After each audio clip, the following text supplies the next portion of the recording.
Hello students, welcome back to my channel Shiksha competition. और यहाँ पर हमारा जो हिंदी साहित्य है, अगर आप यूजीसी नेट की बात करें तो यूजीसी नेट में यूनिट 2 की हम तैयारी कर रहे हैं। वैसे तो हिंदी साहित्य UGC net HPSC assistant professor और इसके अलावा कोई भी अगर एग्ज़ाम है टीजीटी पीजीटी का हिंदी का अगर आप देने जा रहे हैं तो ये आपके लिए क्लासेस बहुत ही इम्पोर्टेंट रहने वाली हैं। आप प्लीज़ ज़्यादा से ज़्यादा लोग जुड़ें, सब्सक्राइब करें चैनल को और सपोर्ट करें। तो आदिकाल के महत्वपूर्ण वन लाइनर प्रश्नोत्तर हम यहाँ पर कर रहे हैं। इससे पहले मैं एक क्वेश्चन वीडियो आपको इसके लिए आदिकाल का करवा चुकी हूँ। तो वन लाइनर प्रश्नोत्तर हम यहाँ पर कर रहे हैं। इसके बाद हम जो क्लास में मैराथन क्लास एक लूँगी, कम से कम 100 क्वेश्चन उसमें हम रखेंगे और वो क्वेश्चन सारे के सारे एमसीक्यू बेस्ड होंगे और अच्छे बढ़िया क्वेश्चन होंगे लेवल के। ठीक है, तो यहाँ पर अभी हम पहले वन लाइनर पढ़ लेते हैं, क्योंकि वन लाइनर जो होते हैं ना वो हमारे सीधे दिमाग में बैठते हैं और जब हम 4 ऑप्शन वाले पढ़ते हैं तो उसमें थोड़ा सा कन्फ्यूजन रह जाता है। तो इसीलिए हम पहले वन लाइनर में याद करेंगे। तो हठ योग का उपदेश हिंदी में किसने दिया था? हठ योग का उपदेश हिंदी में किसने दिया? तो ये नाम आता है गोरखनाथ का। गोरखनाथ वही हैं जो कि नाथ संप्रदाय के क्या हैं? प्रवर्तक हैं। इन्होंने नाथ संप्रदाय की स्थापना की थी। ठीक है, नाथ संप्रदाय। आगे चलते हैं। रास को क्रीडनीयक किसने कहा? रास को क्रीडनीयक किसने कहा? तो ये भरत मुनि ने कहा था, जो कि नाट्य शास्त्र के क्या हैं? नाट्य शास्त्र के मतलब कवि हैं या लेखक हैं। रास को एक रूपक किसने माना है? रास को एक रूपक माना है किसने? अभिनव गुप्त ने माना है। ठीक है, अभिनव गुप्त जो कि काव्य शास्त्र में आते हैं, अभिनव गुप्त। ठीक है, इन्होंने क्या माना है? रास को एक रूपक माना है। राजसूय शब्द से रास की उत्पत्ति किसने मानी है? राजसूय शब्द से रास की उत्पत्ति किसने मानी है? तो गारसादात तासी ने मानी है। गारसादात तासी आप जानते हैं कौन थे? ये फ्रांस के एक मतलब कवि थे, लेखक थे और ये साहित्यकार थे। इन्होंने हमारे हिंदी का सबसे पहला साहित्य लिखा था, वो भी फ्रेंच भाषा में।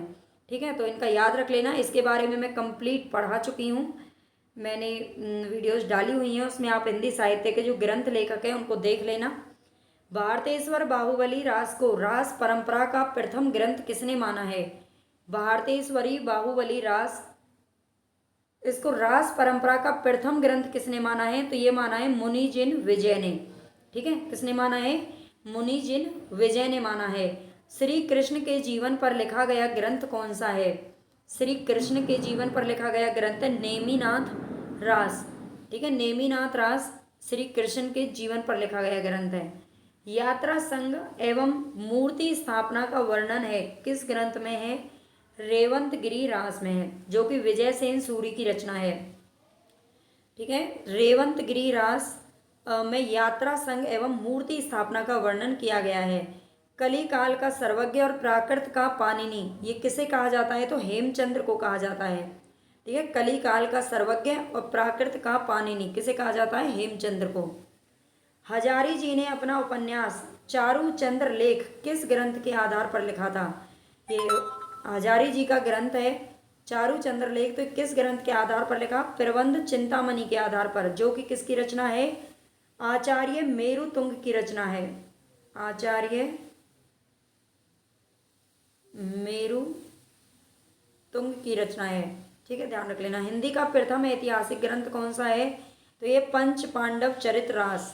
ठीक है, हिंदी का प्रथम ऐतिहासिक ग्रंथ है पंच पांडव चरित रास।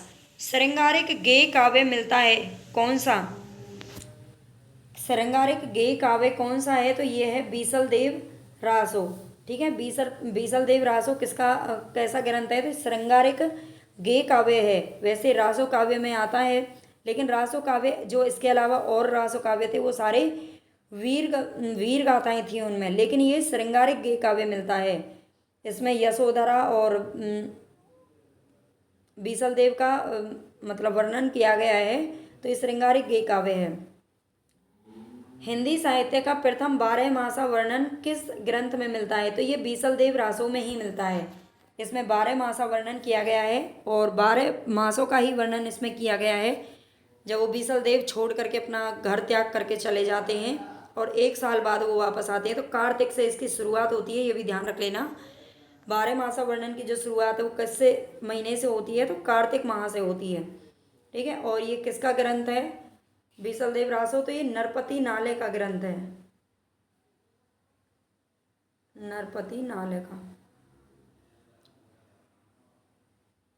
आगे चलते हैं। आल्हा उदल किस शाखा से संबंधित थे, तो ये बनाफड़ शाखा से संबंधित थे। आल्हा उदल किस शाखा से संबंधित है, बनाफड़ शाखा से। मौखिक परंपरा के आधार पर आला खंड को संग्रहित किया गया था, किसके द्वारा, चार्ल्स एलियट के द्वारा।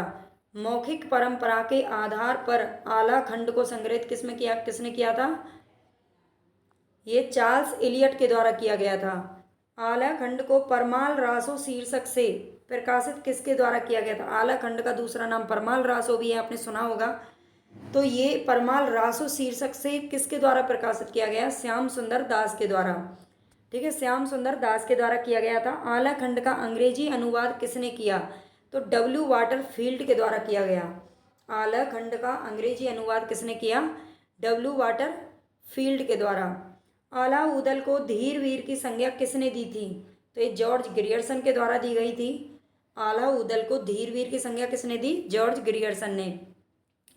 हिंदी का प्रथम महाकाव्य कौन सा है, तो पृथ्वीराज रासो है। वैसे रामचंद्र शुक्ल के इतिहास की अगर बात करें तो उन्होंने पृथ्वीराज रासो को क्या माना है, अप्रमाणिक ग्रंथ माना है, लेकिन फिर भी उन्होंने प्रथम महाकाव्य इसको माना है। और इसके जो चंद्रवरदाई हैं उनको प्रथम महाकवि की संज्ञा दी है। आगे चलते हैं। चंद्रवरदाई ने क्या लिखा था, पृथ्वीराज रासो की रचना की थी। इन्हें छप्पियों का राजा किसने कहा है, तो शिव सिंह सेंगर के द्वारा कहा गया था। शिव सिंह सेंगर ने कहा था, जिन्होंने एक साहित्य ग्रंथ लिखा था, शिव सिंह सरोज इनका एक हिंदी साहित्य का ग्रंथ भी है, जो कि 1883 में प्रकाशित हुआ था। ये मैंने पहले पढ़ाया है, अगर आपने लास्ट वीडियोज़ नहीं देखे तो जरूर देख लेना। चंद्रवरदाई को हिंदी में छंदों का राजा किसने कहा, चंद्रवरदाई को छप्पियों का राजा तो शिव सिंह सेंगर ने कहा, लेकिन छंदों का राजा किसने कहा, तो ये नामवर सिंह के द्वारा कहा गया था। पृथ्वीराज रासो का अंग्रेजी अनुवाद किसने किया, तो कर्नल जेम्स टोड के द्वारा किया गया, जिन्हें घोड़े वाले बाबा के नाम से भी जाना जाता है। पृथ्वीराज रासो को सुख सुखी संवाद के रूप में किसने स्वीकारा, तो ये हजारी प्रसाद द्विवेदी जी ने। पृथ्वीराज रासो को सुख सुखी संवाद के रूप में किसने स्वीकार किया, हजारी प्रसाद द्विवेदी ने। पृथ्वीराज रासो के संदर्भ में किसने आनंद संवत की कल्पना की थी, डॉक्टर मोहनलाल विष्णुलाल पांड्या ने। मोहनलाल विष्णुलाल पांड्या ने पृथ्वीराज रासो के संदर्भ में आनंद संवत की कल्पना की। पृथ्वीराज रासो के 4 पाठ किसने निर्धारित किए थे, माता प्रसाद गुप्त ने। पृथ्वीराज रासो के 4 पाठ किसने निर्धारित किए थे, तो माता प्रसाद गुप्त ने। राजा मुंज के सरस दोहे किससे प्राप्त हुए, ये प्रबंध चिंतामणि से हुए। राजा मुंज के सरस दोहे किससे प्राप्त होते हैं, तो प्रबंध चिंतामणि से, जो कि आचार्य मेलुतुंग की रचना है। तो यहाँ पर हमारे 25 क्वेश्चन है, वैसे एक में नंबर नहीं था। ठीक है, 25 क्वेश्चन है। इससे पहले और भी मैंने क्वेश्चन कुछ 42 क्वेश्चन मैं पहले करा चुकी हूँ। 42 + 25 अब ये हो गए, और क्वेश्चन मैं करा दूंगी आदिकाल के आपको। और ये इस टाइप के क्वेश्चन है, कई बार जब आप MCQ वगैरह करते हैं ना कहीं से भी, तो आपको ये क्वेश्चन आसानी से देखने को नहीं मिलते। तो मैंने खुद से ही क्वेश्चन बनाए हैं। आई होप आपको पसंद आएंगे और आपके लिए हेल्पफुल भी रहेंगे।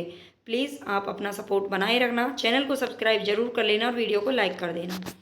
धन्यवाद।